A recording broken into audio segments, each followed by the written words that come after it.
What the hell happened at the end of that regulation last night, Chris? I thought Indiana played great for about 30 or 47 minutes. They were down 12 zip. They came back. They were down 13 points in the third quarter. They came back. They pulled away with a 5-point lead in the fourth. And, in that final minute, they had multiple chances to ice the game away. And then Halliburton committed a turnover. There's a turnover on the inbounds pass. And then, Jaylen Brown makes, one of the best shots you'll ever see Jaylen Brown make to send that game into overtime. So if you're Indiana, I don't know what you're thinking of this game afterwards. I mean, the positives are that you clawed your way back from double-digit deficits multiple times in this game. The negatives are, man, you were right there. You had this game in hand with about 10 seconds to play, and you blew it. You blew the end of that game and cost yourself game one. And, of course, drawing blood on the road, knowing that it's possible Porzingis is going to come back for the return trip that you're hoping to get to Boston, or potentially even before then. That's the tough part too, right? Like you getting one now would be so huge. I mean, beyond huge. Hanging the sort of what would you say, moral victory banner right now. I don't know what that's going to do. And this was the game, Rich, that I think Indiana had its best chance to win on the road. I mean, the Celtics have been off for 5 days.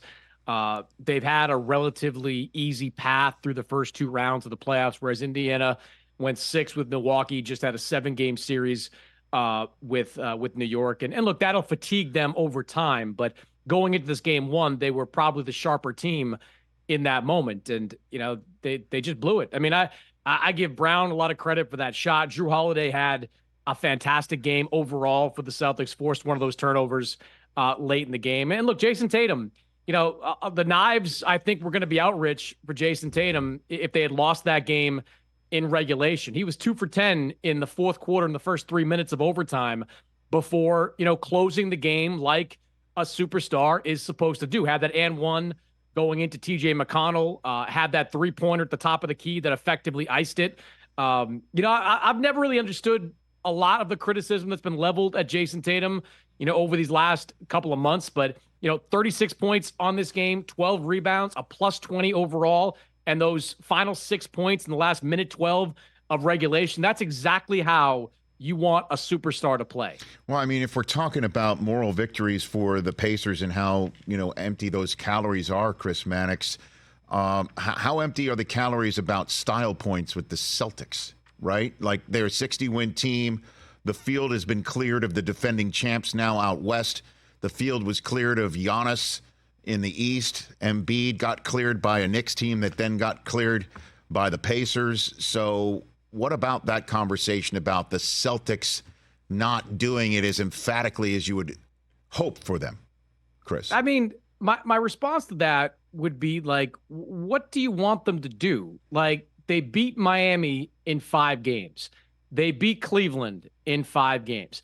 Like, the best Celtics team, Rich, of this generation was probably that 07-08 team that, won a championship in Garnett and Ray Allen's first year in Boston. You go back to that postseason, and that team went, 7 games, I think, with Atlanta in the first round, 7 games with Milwaukee in the second round. They were in some dogfights there. I mean, the Celtics get beat up because they have a couple of duds in first-round matchups with Miami and Cleveland, and then wipe the floor with those teams. Look, they struggled in this game against Indiana. They were sloppier than I think they know they need to be moving on in this series, but they still won. And again, I maintain, and we can talk about this a week from now, a week and a half from now, that this was the game Indiana needed to get. I think Boston's going to be a lot stronger going into game 2 and putting themselves in a position to win this series the exact same way they won the last round in 5 games. Chris Mannix here on the Rich Eisen Show from Sports Illustrated. What are you hearing about Kristaps Porzingis' health? He's definitely out for these first 2 games. And, look, I've seen some of the reporting that game 4 was a possibility. I think the Celtics, from what I understand, are going to allow kind of the series in a way to dictate when Porzingis comes back. Look, if they're down 2-1 going into game 4, I think that timeline that's been sort of publicly established that may hold true to form. But if they're up 2-1 or up 3-zip going into game 4, you're not going to see Porzingis back in that game. These injuries, Rich, are just far too risky to take any kind of chance with Porzingis. Now, not all calf injuries are created equal, but we all remember what happened in 2019 when Kevin Durant came back from that calf injury in the NBA Finals, wound up tearing his Achilles. Like the Celtics, in the back of their minds, I'm sure they're thinking, look, we bring him back too quickly. Not only might we lose him for the rest of this season, we could lose him for the rest of next season too, when this team's championship window is still open. So with this particular type of injury, just like we saw it with Giannis Antetokounmpo, just like we saw it kind of with Damian Lillard, and just like we saw it to a certain degree with Mike Conley, teams are going to be cautious when it comes to this type of injury. Catch the Rich Eisen Show every single day on the Roku channel, 12 to 3 Eastern, for free.